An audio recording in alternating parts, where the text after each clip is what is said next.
Clara, émerveillée par le paysage de l'Antiquité, se mit en quête de Lila et Thomas.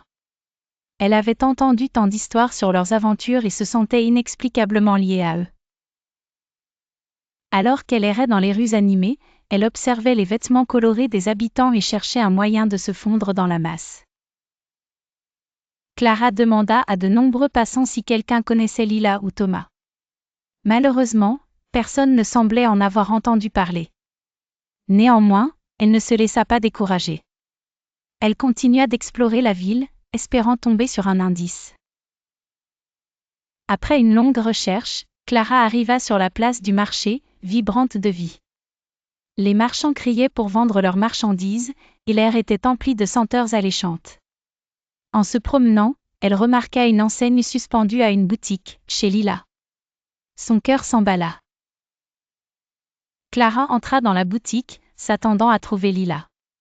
À sa grande surprise, c'était un homme âgé qui l'accueillit. Ses traits portaient les marques du temps, mais ses yeux brillaient d'une lueur chaleureuse. En voyant la montre connectée au poignet de Clara, il écarquilla les yeux. « Ah, une montre moderne.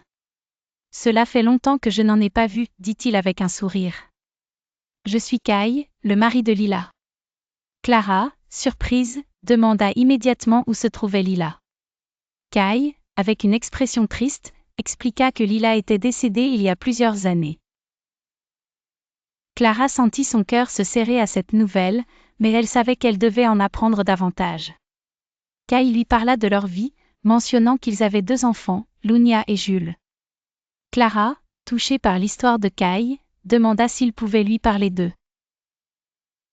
Lunia est devenue une belle jeune femme, commença Kai, et Jules est un jeune homme charmant. Ils ont hérité de l'esprit aventurier de leur mère. À ce moment-là, Lunia entra dans la boutique, suivie de près par Jules. Clara fut immédiatement frappée par leur ressemblance avec Lila. Lunia avait des cheveux bouclés et des yeux pétillants, tandis que Jules était grand et charismatique. Clara se présenta et expliqua qui elle était et comment elle avait voyagé dans le temps. Lunia et Jules écoutèrent attentivement, fascinés par les récits de leur mère et de Thomas. Notre mère nous parlait souvent de ses aventures, dit Lunia avec un sourire nostalgique. Elle disait que le temps était un fil mystérieux que nous devions respecter. Clara se sentit immédiatement connectée à ces jeunes, comme si elle faisait partie de leur famille. Elle partagea des histoires sur Thomas et les aventures qu'ils avaient vécues.